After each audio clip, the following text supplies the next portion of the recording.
Hello అండి. నిన్న ఎవరో ఉసిరికాయలు ఇచ్చారని జెప్పి అమ్మ చక్కగా కడిగి ఆరబెట్టేసి ముక్కలైతే కోసేసామండి. అయితే ఈ ముక్కలు చాకుతో కన్నా కత్తిపీటతో స్పీడ్‌గా అయిపోద్దని మా అమ్మ కత్తిపీటతో సగం కోస్తే నేనేమో చాకుతో కోసాను. ఇంకా పసుపు వేసేసి రోకలితో దంచి పెట్టేస్తే ముక్క మెత్తబడిపోతుంది కదా! ఉప్పైతే ఇప్పుడే వేయకూడదంట. ఉప్పేస్తే ముక్క మెత్తపడదు అని చెప్పి మమ్మీ అంది. ఇంకా పసుపేసేసి దంచడానికి రెడీ అయిపోయామండి. ఇక మా యోగి చూసారా తల మీద పెట్టుకొని తీసుకొని వెళ్ళిపోయింది మొత్తానికి.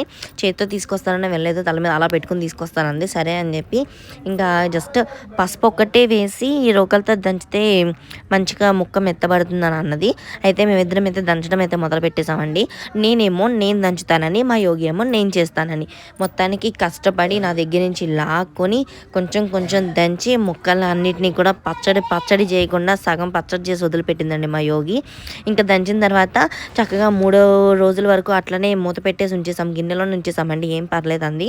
అందుకని చెప్పి ఇంక ఆఫ్టర్ 3 డేస్ దాన్ని మొత్తం తీసి మళ్ళీ మిక్సీలో ఉప్పేసి పచ్చడైతే చేసేసుకోవాలి.